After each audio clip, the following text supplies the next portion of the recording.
I want to start this video by saying this video is not pro-Putin. People that follow my channel do know that I have in the past stated my respect for Vladimir Putin as a martial artist and as a Machiavellian politician. I have long stated that I'd never considered Vladimir Putin to be a friend of the United States, but to be a cold and calculating leader of the Russian Federation. Okay, so this video is not pro-Putin, but what I want to point out is when Vladimir Putin states that there are a lot of Nazis in the Ukraine, this is not an inaccurate statement. Okay, starting with the Azov battalion. Now, people might say, how could Volodymyr Zelensky be a Nazi? Well, there are indeed Jewish Nazis, and I'm going to take you through this. The origin of Israel's Nazi skinhead problem goes back to when, Israel has this, the people they like most in Israel are people that can hold an Uzi and murder Arabs. Okay? That's who they like in Israel. So they allowed a bunch of people that were predominantly Slavic to come into Israel under the law of return that had like a drop of Jewish blood here or there, but did not technically identify as Jews or things like this. And they were treated very poorly. I covered this in my last video. They were treated very poorly by the Jews that had already been established in Israel, you know, the descendants of U.S. Jews and Soviet Jews, and, you know, other Jews such as Yemenite Jews and other Middle Eastern Jews, but predominantly the Jews from the Soviet Union and the United States that were already established in Israel for generations. They didn't like these predominantly Slavic people that were invited into Israel predominantly because they could hold an Uzi and murder Arabs. So they ostracized these people, and they formed a Nazi skinhead group that went around beating up the homeless, beating up immigrants, beating up, you know, just the weak in society, attacking weak people, things you would suspect from like a stereotypical like Hollywood-esque Nazi skinhead gang, okay? Stuff like that, like beating up the homeless, beating up migrant workers, beating up these people, those people, attacking Arabs, you know, that type of thing is what was going on with this group of Nazi skinheads in Israel. And I'm going to leave a link in the description to show that. So that's one way. There were, of course, Nazi skinheads that are Jewish of origin.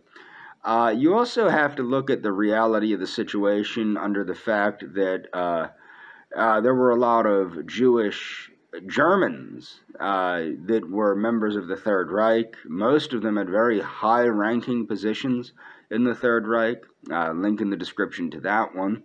And there were also a lot of non-Germans in the Third Reich at very high-ranking positions too, but like a lot of Slavs and things like that. So some people might even wonder, how can a Slav be a Nazi? Because a lot of people that remember Mein Kampf might remember that Mein Kampf did not speak of Slavs favorably.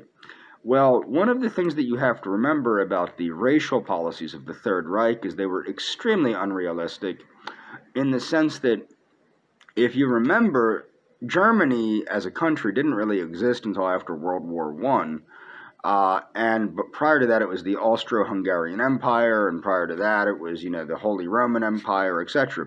But Austrians are Slavic and also Mongoloid. They have Mongolian blood and Slav blood. And pretty much everybody, if you look hard enough, has Jewish blood in them in that part of the world. So it was unenforceable. The so-called racial policies of the Third Reich were unenforceable in many ways. So that's why you see these things going on, and why you see things the way they were, or how they played out in reality was a lot different than how they played out on paper. Okay, so that's something you need to keep in mind. However, what you need to also keep in mind is when Putin says that there are, and I'm going to leave links to Jimmy Dore showing this too. Jimmy Dore does a good job of it too. When you have people like Vladimir Putin and Natalia Poklonskaya saying there are indeed Nazis in the Ukraine, that's not made up, okay?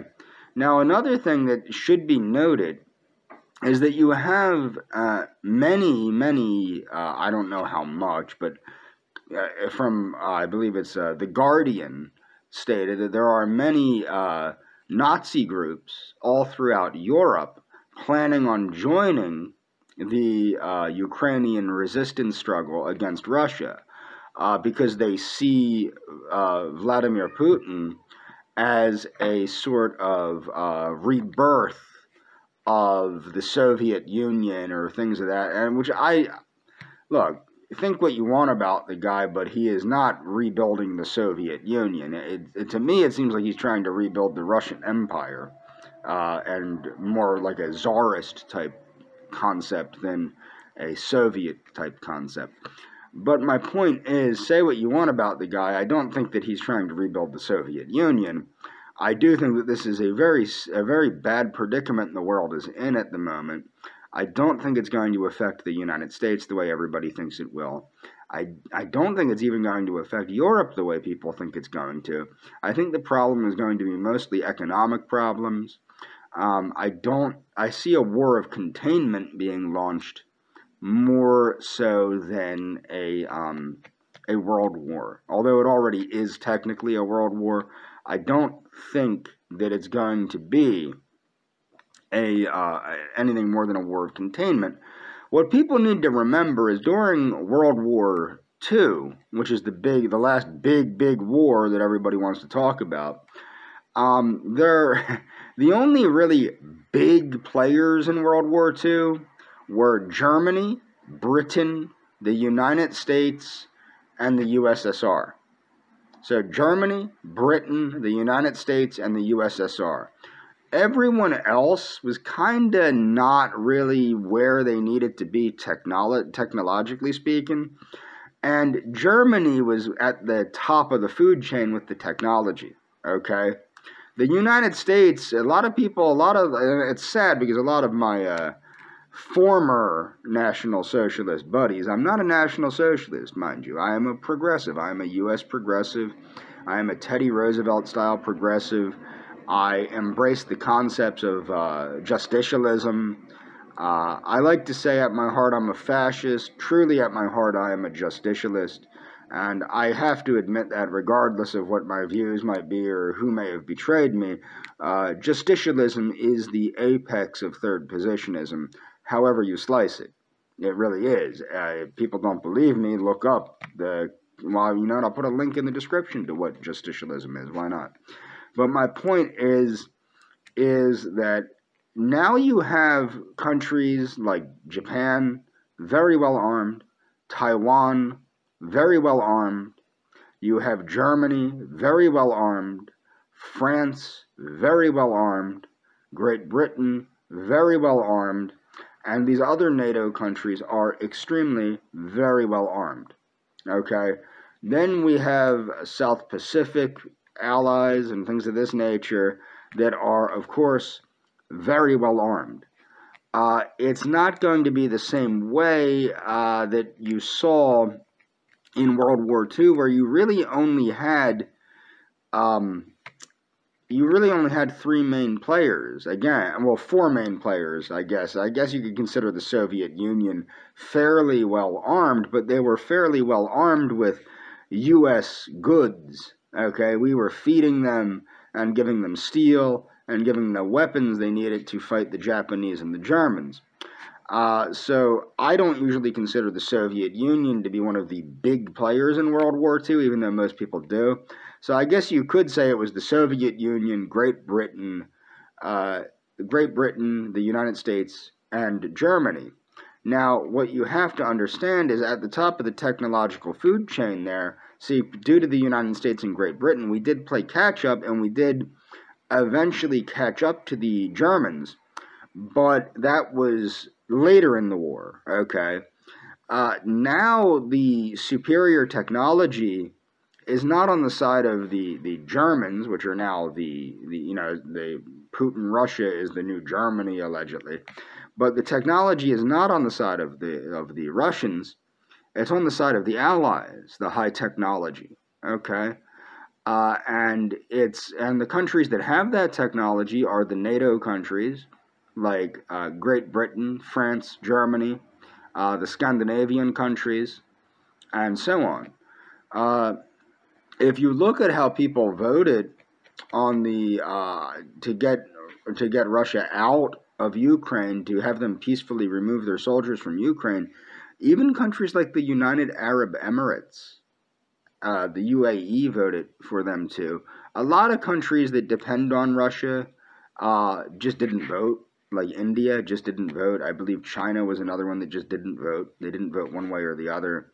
And then the countries that you have that voted, of course, against it are countries, of course, like Belarus and Syria, that are very tightly allied with Russia.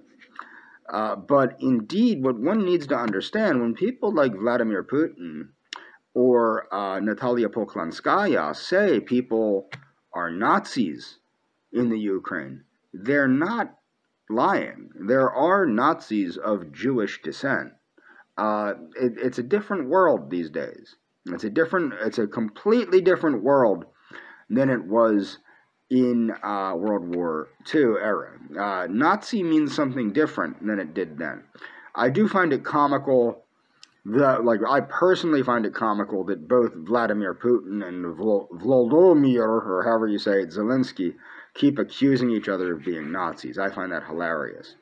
I don't believe that Vladimir Putin is a Nazi. I believe that he is an autocrat, he is an autocrat that really isn't necessarily a nationalist either. He is an autocrat. He wants to stay in power as long as possible. I do think that he wants to reclaim the glory of the former Russian Empire, but for his own glory, not so much for the glory of the Russian people, but for his own glory. I do also share the opinion that Belarus and Ukraine, technically speaking, are parts of Russia, of Greater Russia. I was watching interviews with different Russian people that were protesting the war, and what you see is a lot of people rightly saying, why are we having a war with our relatives and our colleagues, and that's the truth. For example, the Ukraine and Russia are actually even closer than, say, the United States and Canada, as far as culturally speaking, economically speaking, language-wise. Belarus, Ukraine, and Russia are all technically the same country, the same biological group of people. The Kievan Rus or Kievian Rus are they're the Russians. The Rus, the Kievian Rus, are the Russians. Kiev is an interesting part. Kiev is also the place where the Aryans, when people say Aryan, that's where the Aryans came from, most likely, that settled into India and conquered the Dravidian people and eventually mixed with the Dravidian people and created the modern Indian higher caste system and things of that nature. It was the Kievan Rus or Kievian Rus. Very, very, very interesting, very ancient history in Kiev. Kiev is also thought to be the birthplace of white people in many ways. So it's a very interesting area, that whole area, particularly Kiev. It's very interesting, and that's really all. I'm going to put in a link about the history of Kiev, the history of the Aryan invasion of India, and things of that nature. But I do encourage people to, of course, follow the links in the description.